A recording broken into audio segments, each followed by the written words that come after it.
할렐루야. 네, 오늘도 아름다운 교회 예배 나오신 여러분들을 주님의 이름으로 환영하고 축복합니다. 혹시 여러분들 주변에 또 기독교인들 가깝게 지내는 기독교인들 혹시 있으십니까? 기독교인들, 우리 교회는 지금 이 이슈가 별로 중요한 이슈가 아니지만 보통의 다른 교회들에서는 최근 한 이슈로 많은 이야기가 나오고 있습니다. 그게 뭐냐면 바로 10월 27일 다음 주 광화문에 모이는 연합집회입니다. 다음 주 오후 2시부터 광화문에서 한국의 많은 교회들이 모여서 찬양하고 말씀을 나눕니다. 여러 교단들이 주관 또는 참여 교단으로 이름을 올렸습니다. 또 많은 대형교회 목사님들 그리고 심지어 신학대학교 총장님들의 이름도 준비위원 명단에 올랐습니다. 심지어 평소에는 보수적인 교단과 선을 긋던 진보적인 걸로 알려져 있었던, 보수적인 것 난 싫어해 라고 알려져 있었던 몇몇 목사님들조차 실행위원회 이름을 올렸습니다. 그래서 이번에는 정말로 온 대한민국의 교회가 하나가 되어서 예배를 드리는 것처럼 홍보가 되고 있습니다. 우리 감리교회는 교단적 차원에서는 참여 의사를 밝히지는 않았습니다. 그러나 일부 연회에서는 각 교회별로 참여 독려 공문을 보내기도 했습니다. 그래서 정말 온 교회가 하나 되는 것 같다라는 생각이 들기도 했습니다. 그러나 사실 실상은 그렇지 않았습니다. 기독교 윤리실천운동, 교회개혁실천연대, 한국기독교장로회 생명선교연대 등 기독교 단체들에서는 이 연합예배에 대한 비판 의견을 냈습니다. 하나님을 예배하는 것을 반대하는 것은 아닙니다. 연합예배를 홍보하는 포스터, 공문, 유인물들 중에 악법 저지를 위한 예배라는 홍보 문구가 있었습니다. 포괄적 차별 금지 법안을 저지하겠다라는 의도가 이 예배에 담겨 있다라는 겁니다. 그러자 아까 말씀드렸던 그런 기독교 단체들, 평소에 보통 진보적, 개혁적 성향의 단체들로 알려져 있는데 그 단체들은 차별과 혐오 그런 것들을 넘어서 우리는 기도해야 할 때입니다 라면서 비판 의견을 냈습니다. 그뿐만 아니라 일부 대형교회 목사님들과 신학대학교 총장님들은 나한테 허락도 안 받고 내 이름을 갖다 넣어놨냐며 이름을 빼달라고 요청하기도 했습니다. 또 한편으로 에스더 기도운동본부라는 단체가 이번 연합 예배에 속해 있습니다. 이 에스더 기도연합본부는 과거 신사도운동이라는 단체와의 연관성 그리고 여러 가지 교리적 측면에서 이단성 논쟁이 있었던 곳이었습니다. 그러나 에스더 기도운동본부는 여러 교단과 소통을 거쳐 오해를 풀고 이단적 단체들과 선을 그으며 스스로를 변호했고 이단적 성향이 없다라는 것으로 인정받는 수순으로 접어들고 있습니다. 심지어 유명 보수교단의 목회자들이 이 에스더 기도운동본부에 가서 설교를 하면서 이단성 논쟁은 조금은 벗어던지는 것 같았습니다. 그러나 여전히 많은 사람들에게 에스더 기도운동본부는 민감한 단체로 기억됩니다. 왜냐하면 이 단체가 가짜 뉴스를 생산한다는 이유로 정치 관련 뉴스에 오르내렸기 때문입니다. 한겨레 신문이나 PD수첩 등에서 가짜 뉴스를 파헤치고 조사할 때마다 에스더 기도운동본부가 배후로 지적된 적이 있습니다. 저는 이게 사실인지 아닌지 제가 판단할 능력은 없지만 실제로 법적 공방을 벌였고 이 에스더 기도운동본부에서 한겨레와 PD수첩 PD와 기자들을 고발했고 그런데 모든 법 절차에서 이 에스더 기도운동본부가 패소하고 있습니다. 그런데 이렇게 논란이 있는 단체, 과거의 뉴스에 오르내렸던 단체가 이번 이 예배에 참여한다라고 이제 되다 보니까 더 조심하게 되고 더 비판하는 사람들이 있는 것 같습니다. 저는 여러분들에게 이 예배에 대해서 가야 된다, 가지 말아야 된다 이런 이야기를 하고 싶은 게 아닙니다. 한국교회가 함께 모여서 예배하자라고 하는데 그 시작부터 분열되는 것 같은 모습, 이 예배를 찬성하는 사람들과 반대하는 사람들이 나누어지는 모습을 이야기하고 싶었습니다. 이런 일이 생길 때마다 교회는 하나가 되지 못하고 있다는 점입니다. 이번에 논란이 되는 어떤 정치적 문구 표현 때문에 또는 특정 단체 때문에 이런 분열이 일어나는 것처럼 보입니다. 하지만 사실은 그렇지 않습니다. 이번 사건만 특별히 어떤 정치적 의도가 있어서 어떤 단체가 있어서 그것 때문에 분열이 되는 거야 라고 생각하지만 그것은 아닙니다. 교회와 복음은 언제나 늘 분열해 왔습니다. 심지어 오늘 사도행전에서는 초대교회로 말미암아 도시가 둘로 쪼개지는 사건을 다루고 있습니다. 지난주 우리는 말씀을 나누면서 비시디아 안디옥이라는 도시에서 사도 바울과 바나바가 쫓겨났다라는 이야기를 드렸습니다. 그리고 오늘 이 바울과 바나바는 이고니온이라는 도시에 가게 됩니다. 한번 보여드릴게요. 지난번에 나누었던 거 생각해보면 여기 있던 안디옥에서부터 키프로스라는 섬에 와서 바보라는 항구를 통해 이쪽의 마을에 들렸다가 이 안탈리아라고 하는 요 마을에 들렸다가 지금 비시디아 안디옥에 왔었습니다. 근데 이 안디옥에서 쫓겨나면서 동남쪽으로 직선 거리로 한 160km 정도 되는, 그리고 오늘날에 잘 닦인 포장도로로 200km 정도가 떨어져 있는 이고니온이라는 도시로 가게 된 것입니다. 이 이고니온이라는 도시는 아까도 말씀드렸지만 약 200km 정도 떨어져 있는 그런 도시입니다. 차를 타고 2시간 정도 가야 하는 그런 도시입니다. 그러니까 우리나라로 치면 아마 여기에서 대전 정도 가는 그런 거리가 되지 않을까 싶습니다. 그리고 걸어서 가면은 약 50시간, 그러니까 하루 8시간씩 걷는다고 계산하면 한 일주일 정도 달려가야 하는 거리입니다. 그나마 산과 호수 사이에 비교적 고도 차이가 낮은 그런 동네들이 있어서 조금 평탄한 길을 갈 수도 있었고요.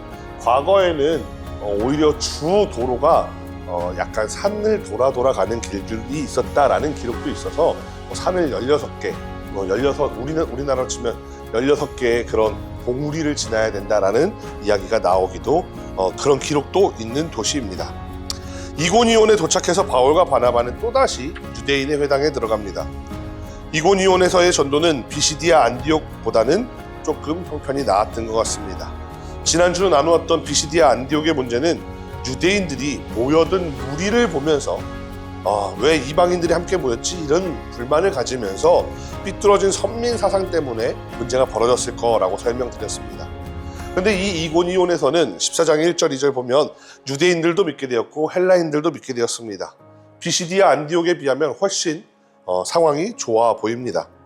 그런데 또 2절 말씀에 보니까 순종하지 않는 유대인들도 나타납니다. 이번에도 비시디아 안디옥과 꼭 같은 형태로 복음 전파를 방해합니다.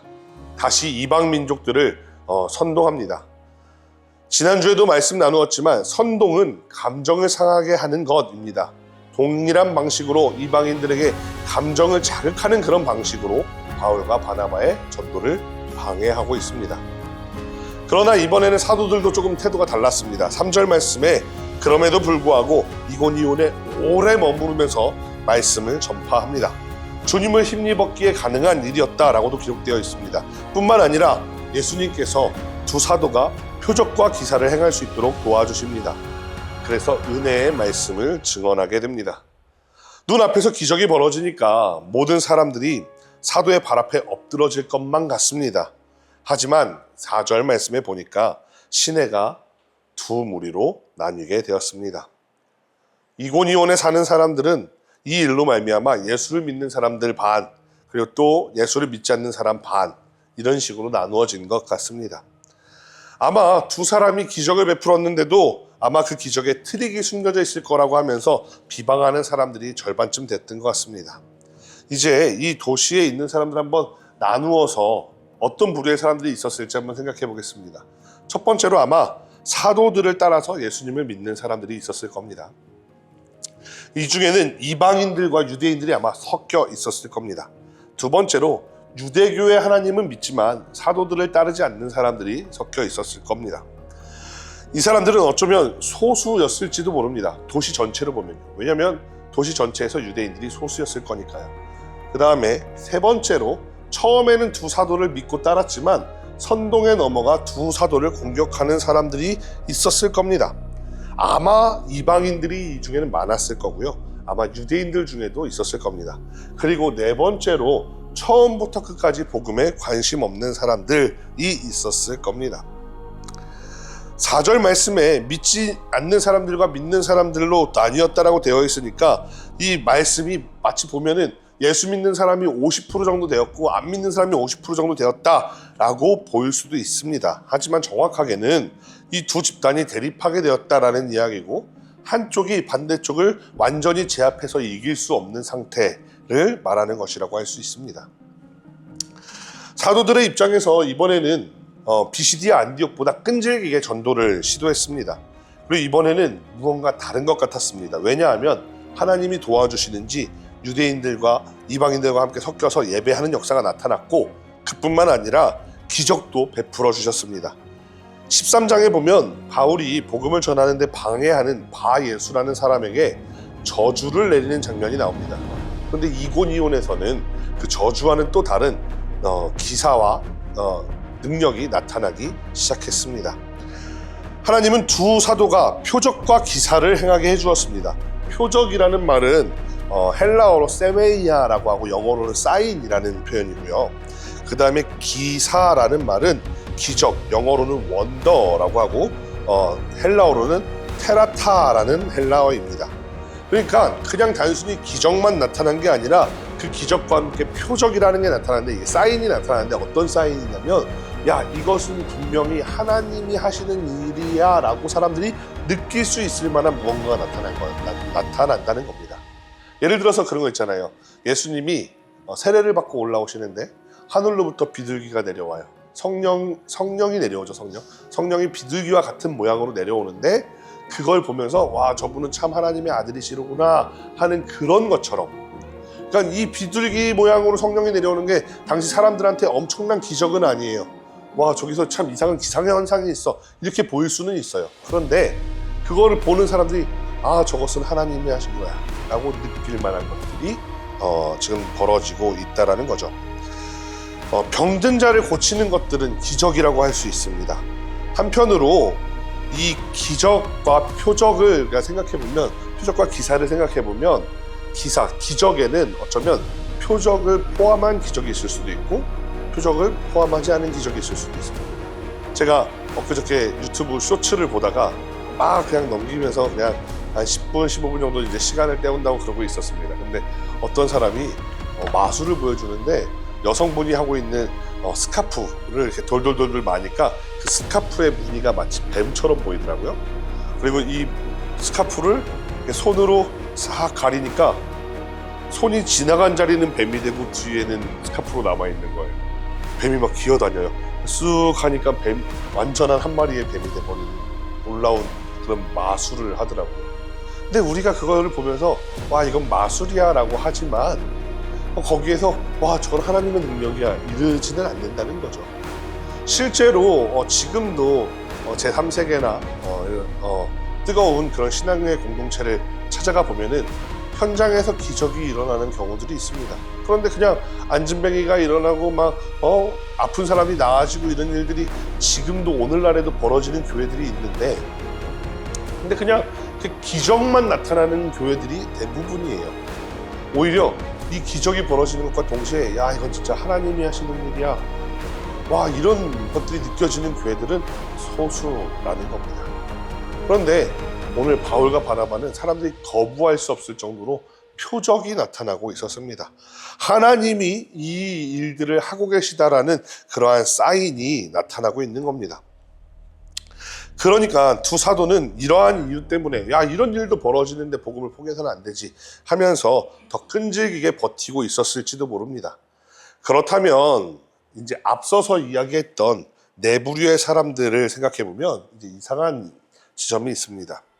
바로 두 번째와 세 번째 부류의 사람들입니다.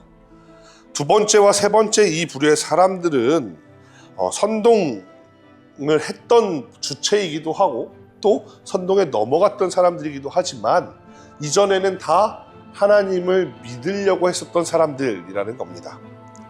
그런데 표적이 있는데, 사인이 있는데, 이 기적은 하나님으로부터 온 거야 라는 분명한 확실한 증거가 있는데, 그런데 이 사람들은 왜 사도들을 핍박하고 있는 것인가 하는 이야기입니다. 그것은 바로 복음의 성질 때문에 그렇습니다. 원래 복음이 전해지는 곳에는 다 분열이 일어나기 마련입니다. 이렇게 말하면 여러분들 이상한데? 라는 생각이 들 수도 있습니다. 근데 이 말은 제가 하는 말이 아니라 예수님이 하시는 말입니다. 누가복음 12장 51절에 보면 예수님이 이렇게 말씀하시죠. 내가 세상에 화평을 주려고 온 줄로 아느냐? 아니다. 내가 너희에게 이르노니 아니라 도리어 분쟁하게 하려 함이로다. 그 뒤에 나오는 말씀을 보면 한 집에 5명이 있는데 꼭 5명이 있으면 2대 3으로 편을 먹고 싸우게 될 거라고 이야기합니다. 거기에 보면 또 이런 표현, 재밌는 표현 나와요. 시어머니가 며느리와 싸우게 될 것이다. 우리나라 문화를 이야기하는 것 같기도 하고요. 또 요한복음 10장 19절에 보면 예수님이 선한 목자에 대한 말씀을 하십니다. 선한 목자에 대한 이야기를 하는데 그 말을 들은 유대인들이 그 말을 듣고서는 분쟁이 일어납니다. 그러니까 복음이 일어나는 곳에는 늘 언제나 분쟁이 일어난다는 겁니다. 여기까지만 이야기하면 예수님이 유대교와 이야기를 하다 보면 유대교가 예수님을 인정하지 않았으니까 그래서 그런 거 아닌가라고 생각할 수도 있습니다. 그렇지만 그렇지 않습니다. 로마의 기독교가 공인될 때 콘스탄티누스 황제가 기독교를 공인해 주었습니다. 역사 시간에 배우죠. 313년 밀라노 칙령입니다. 그리고 기독교를 공인해 주었는데 기독교를 이렇게 다 조사해 보니까 각자 믿는 모양이 다 다른 거예요. 그러니까 325년에 니케아 공의회라는 것을 열게 됩니다. 서로 다른 교리들을 한번 우리가 같이 모여서 한번 회의해 보자 했더니 여기서 얼마나 많은 교부들이 서로 치고받고 싸우는지, 그리고 제가 오늘 이 내용을 다 설명할 수는 없지만 아리우스파, 아타나시우스파 이런 사람들만 얼마나 교리적으로 대립을 벌이는지 모릅니다. 우리가 다음 주 오후 예배 때 아마 주로 나누게 될 내용인데 종교개혁 때도 똑같은 문제가 벌어졌습니다. 우리는 종교개혁 생각하면 로마 교황청에서 면죄부를 팔고 있는 것 때문에 루터가 그냥 땅땅땅 받고 그냥 끝난 거라고 생각을 합니다. 그러면서 개신교가 탄생했다라고 생각을 합니다. 실제 그럴까요? 아닙니다. 실제로는 그렇지 않았습니다. 루터 이전에 100년 전에 종교개혁을 부르짖었던 사람들이 있습니다. 위클리프라는 사람도 있었고 야누스라는 사람도 있었습니다. 그리고 나서 100년이 지나서 95개조 방만문으로 루터가 이 사건을 방아쇠를 당기기 시작했을 뿐이고 루터 외에도 쯔빙글리, 칼뱅 아주 수많은 사람들이 나타났습니다. 그리고 심지어 자기들끼리도 교리가 다르다는 이유로 갈라서고 대립하고 심지어 칼을 들고 싸우는 일까지 벌어졌습니다. 오늘날에 교단이 나누어진 것도 마찬가지죠. 여기 보면 교단이 여러 개가 있습니다. 구세군, 감리회, 성결교회, 하나님의 성의 침례, 나사렛 성결 이렇게 다 있습니다. 여러 가지 교단들이 있는데 이 교단들은 왜 나누어지게 되었을까요? 정말로 복음이 연합하게 하는 것이라면, 복음이 만약 정말로 우리가 하나 되게 하는 것이라면 교단들이 나누어진 이유가 무엇이 있습니까? 그렇다면 이제 이런 질문이 따라오게 됩니다. 근데 혹시 분쟁이란 게 나쁜 거 아닙니까? 분열은 잘못된 거 아닙니까? 그러면 복음이 잘못된 것을 야기하는 겁니까? 이렇게 생각할 수 있습니다. 네, 맞습니다. 일반적으로는 분쟁하고 분열하는 것은 나쁩니다. 그러나 그렇지 않은 것도 있습니다. 한번 반대로 생각해 보겠습니다. 통합하고 통일하고 하나 되고 연합하는 게 무조건 좋은 일인가? 라고 생각해 보면 좋겠습니다.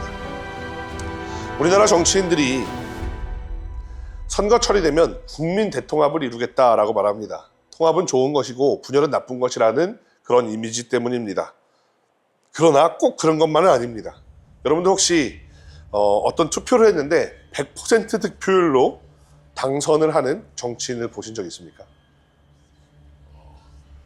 저는 한 케이스를 떠오르게 되는데 140%의 득표율로 당선된 사람이 있죠. 러시아의 푸틴이라고. 그런데 그렇게 되면 사회가 싸울 일이 없는 것처럼 보이죠. 모두가 같은 생각을 하는 것처럼 보이죠. 우리 북한에서도 가끔 어떤 일로 투표를 하면 투표를 할 수 있는 대상이 노동당밖에 없고 득표율은 99점 몇 프로 나오고 심지어 그것 몇 프로 안 나온 것들도 그냥 단순 잘못, 오기로 잘못하거나 아니면은 글자를 잘 몰라서 잘못 찍는 거라고 이야기를 합니다. 그런데 그 100% 득표를 자세히 들여다보면 그 실상은 다르죠.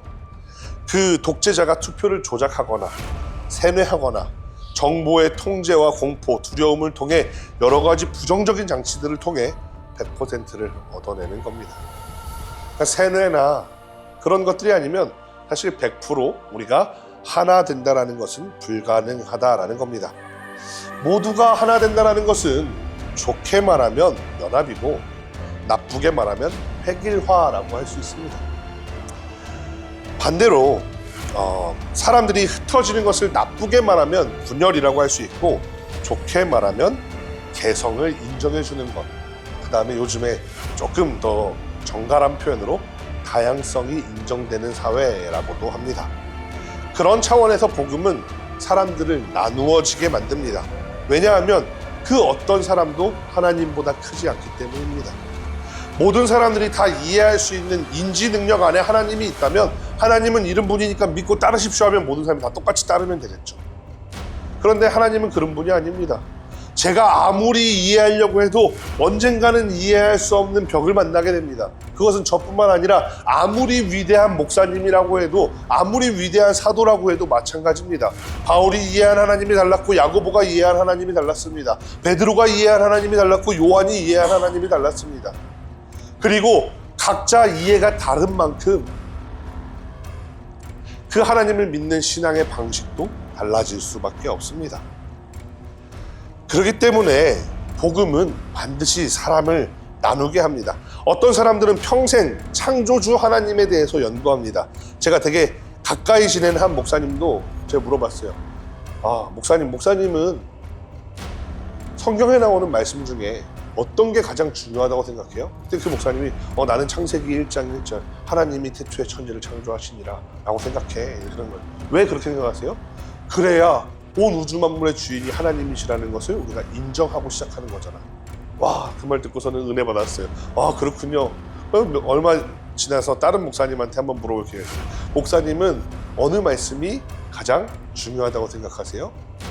그랬더니 이 목사님은 이렇게 이야기하는 거예요. 나는 길이요 곧 진리요 생명이니 나를 믿는 자는 죽어서도 살겠고 무릇 살아서 나를 믿는 자는 영원히 죽지 아니하리라. 이 말씀이 난 중요하다고 생각해 라고 이야기하는 거예요. 왜요? 그분만을 통해서 우리가 될 수 있다는 것을 계속해서 상기해야 해. 나의 힘이 아니라 그분을 통해야 된다는 걸 우리가 꼭 기억해야 돼. 기독교인으로서는 제일 중요한 가치야. 그 말을 들으면서 은혜 받았어요. 와, 너무 좋다. 또 다른 목사님을 만났어요. 목사님은 어느 말씀이 제일 중요하다고 생각해요? 나는 그 말씀보다도 하나님은 곧 사랑이시다라는 그 표현이 가장 중요하다고 생각해요. 또 다른 목사님을 만났어요. 목사님은 어느 게 가장 중요하다고 생각해요? 정의를 마르지 않는 생같이 공의를 흐르는 강과 같이 이루어내라라는 난 그 말이 제일 중요하다고 생각해. 그래서 우리는 썩어빠진 세상을 개혁해야 돼. 우와, 은혜 받았어요. 근데 목사님들을 만나보니까 이 같은 성경을 보고 같은 하나님을 연구하는데, 어떤 분은 창조를 중요하게 생각하고, 어떤 분은 사랑을 중요하게 생각하고, 어떤 분은 진리를 중요하게 생각하고, 어떤 분은 공의와 정의를 이야기합니다. 저는 어떤 사람이냐면, 제가 만나는 하나님은 뭐냐면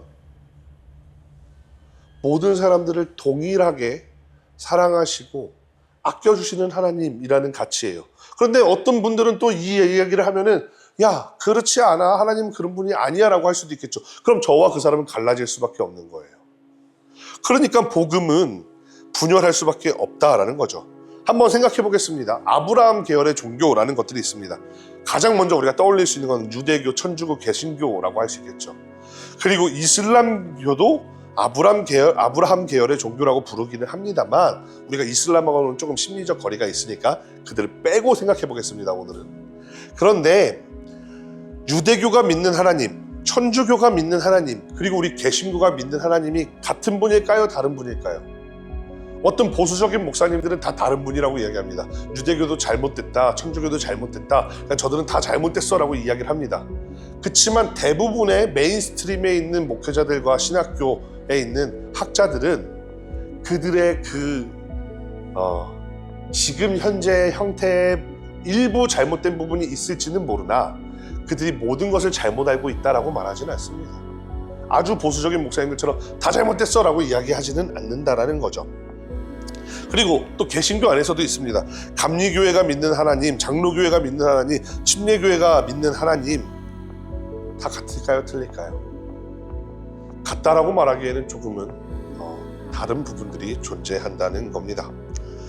그런데 한 가지로만 획일화시켜서 하나님에 대해서 연구하는 것보다 여러 가지 모습으로 다양하게 하나님을 연구하는 것이 훨씬 더 낫다라는 말입니다. 그러면 이것은 하나님에 대한 의견 차이로 분열했다라는 표현을 하기보다는 하나님에 대한 의견 차이로 연구의 범위와 방식이 다양해졌다라고 표현하는 것이 옳을 수 있습니다. 또 우리가 유대교를 완전히 무시하지 않습니다. 유대교에서 어떻게 하나님을 이해했는가, 그들은 왜 그렇게 했는가에 대해서 끊임없이 연구하죠.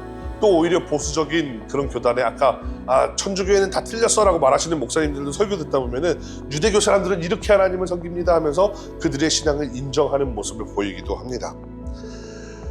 유대교가 가지고 있는 전통의 문화에 비추어서 이 말씀을 어떻게 해석할 수 있는지 유대교가 연구한 하나님에 대해 계속해서 관심을 가지고 최근에도 유대교의 랍비들은 어떻게 하나님을 이해하고 있는가에 대해서 같이 정보를 공유하려고 노력하는 그런 사람들도 있다라는 거죠. 다시 본문으로 돌아가 보겠습니다. 유대교 사람들과 바울은 서로 하나님을 이해하는 방식이 달랐습니다. 그런데 2000년 전이니까 서로 다름을 인정하는 것보다 요즘 같으면 서로 다름을 인정해야 돼, 차이점을 인정해야 돼 이런 교육을 많이 하지만 2000년 전이니까 그것을 인정하기보다는 다르다는 이유로 서로 대립하고 싸웠을 뿐입니다. 오늘 이 이야기를 하는 가장 중요한 이유가 하나 있습니다. 앞으로 읽어가는 성경 속에서 계속해서 바울은 실패하는 것처럼 보입니다. 어느 마을에 들어가든지 유대인들이 계속 문제가 됩니다. 나중에 바울 서신을 또 읽다 보면은 할레파 유대인들이 문제가 되죠. 또 나중에 어떤 사람들은 나는 예수의 영이 임했어라고 말하는 영지주의 사람들이 문제가 되는 일들도 보여집니다. 계속 유대인들에게 쫓겨나가 다닙니다. 심지어 한 번은 이제 곧 나누게 될 말씀인데 정말로 돌에 맞아서 완전 기절해 있는 그런 상황에 몰리기도 합니다. 그러나 그것을 실패라고 규정할 수 없다는 겁니다. 분열하고 나뉘고 싸우고 쫓기는 모습으로 묘사되어서 그렇지 하나님의 복음이 세상을 향해서 전파되는 것에는 이 바울의 실패가 오직 실패로만 이야기할 수 없다라는 것입니다. 오히려 긍정적인 효과가 있습니다. 바꾸어 말하면 복음에는 실패가 없습니다. 복음은 씨가 뿌려지기만 하면 반드시 어떤 형태로든 뿌리 내리게 되고 이어 각자의 자리에서 각자의 형편에 맞게 하나님을 믿게 됩니다. 어떤 사람들은 이렇게 이야기하죠. 전도 다 소용없어. 길거리에서 어떤 사람들을 외치고 다닙니다. 제가 여기 와서는 그런 걸 못 봤는데 오산교회에 있을 때 사무실에 있다 보면은 갑자기 되게 옛날 녹음되어 있는 그런 테이프를 이렇게 끌고 다니면서 전도하시는 분이 계세요. 거기를 듣다 보면 예수 천국, 불신 지옥 이런 게 반복적으로 나오면서 피켓을 들고 다니시는 분이 계세요. 그렇게 하면은 어떤 사람들은 이야기하죠. 이제는 저렇게 해서 전도 안 돼. 저렇게 하면 아무 의미 없어. 의미 없는 짓거리를 반복적으로 지금 하고 있는 거야, 저 사람. 이렇게 이야기하죠. 근데 과연 그러냐라는 거죠. 근데 누군가는 그 얘기를 듣고 누군가는 그 얘기를 처음 들어보면서 와, 예수가 누군데 천국을 가고 안 믿으면 지옥에 간다 그래? 라고 궁금증을 가지게 될 수도 있는 거라는 거죠. 또 우리도 마찬가지입니다. 지나가다가 친구들하고 만나서 놀다가 이렇게 얘기하면 친구가 야, 우리 일요일 날 또 만나자. 너무 즐겁다. 너무 재밌다. 안 돼. 나 교회 가야 돼. 그래? 야, 교회 한번 빠져도 되잖아. 교회 가야 돼. 나 예수 믿잖아. 그래? 알았어.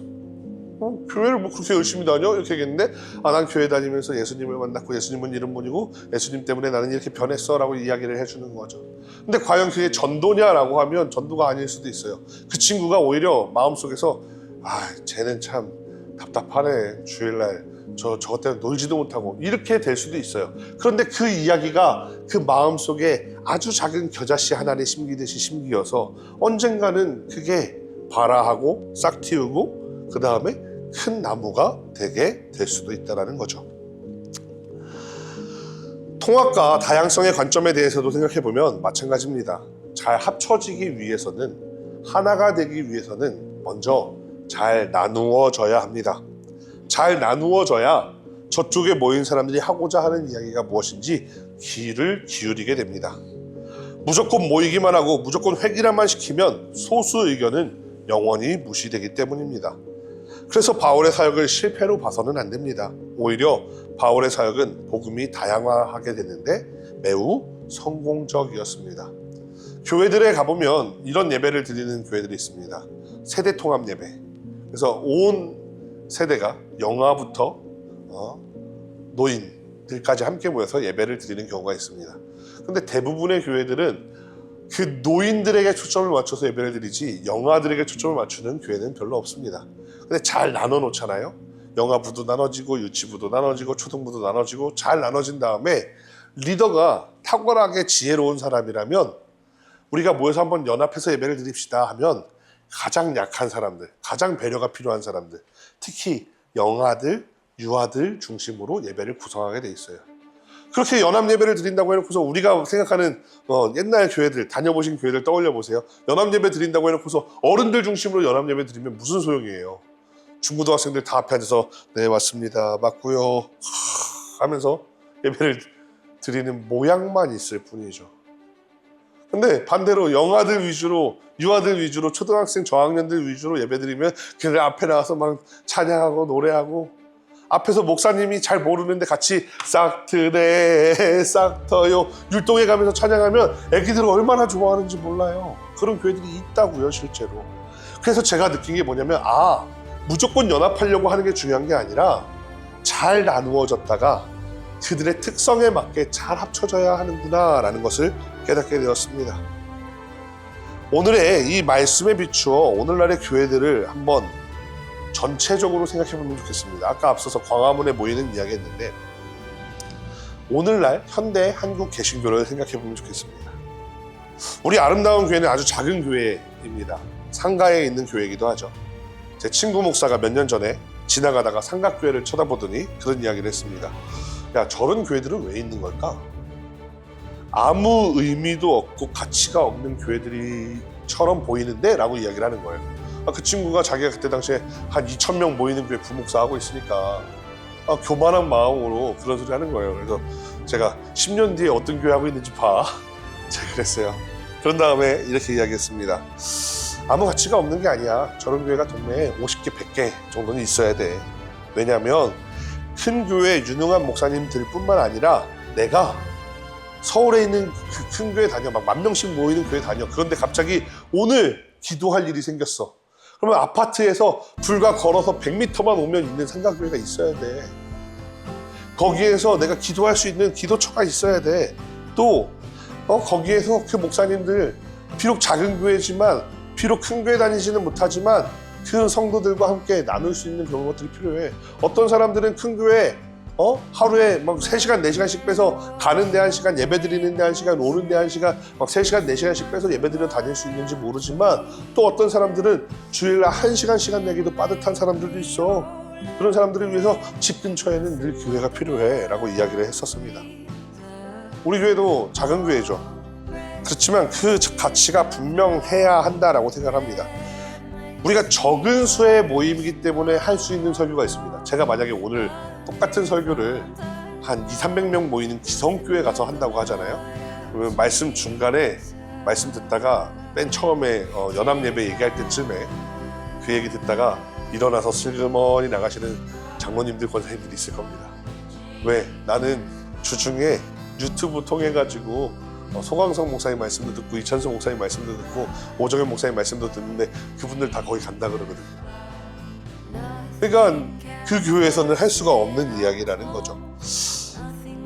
저만 그런 게 아니라 아무리 진보적인 성향을 가진 목사님이라고 하더라도 3,000명, 5,000명 모이는 교회 가서 이런 설교 못할 겁니다. 쉽지 않을 거라고 생각합니다. 말씀을 정리해 보겠습니다. 우리는 2000년 전에 살고 있지는 않습니다.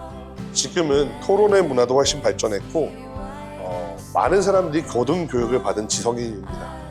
그렇기 때문에 바울과 다르게 싸우지 않고도 내가 믿는 하나님과 당신이 믿는 하나님을 서로 나누면서 신앙생활을 할 수 있습니다.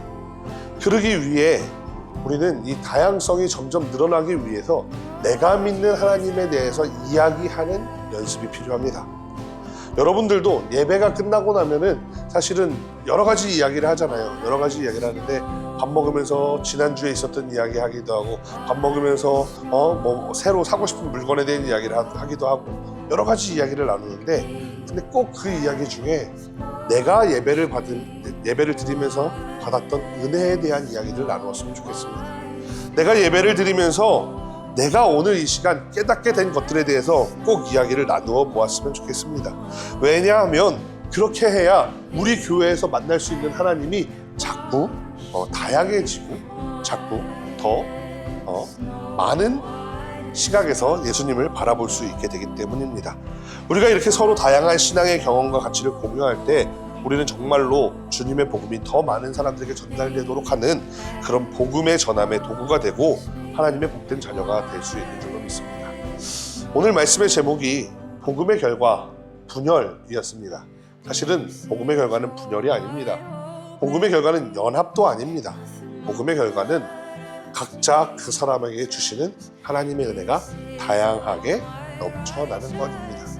어떤 사람은 하나님께 기도해서 기도 응답을 받습니다. 하나님, 제가 너무 어렵습니다. 저한테 물질 축복을 주세요 해서 막 물질 축복이 넘쳐나는 사람이 있을 수 있습니다.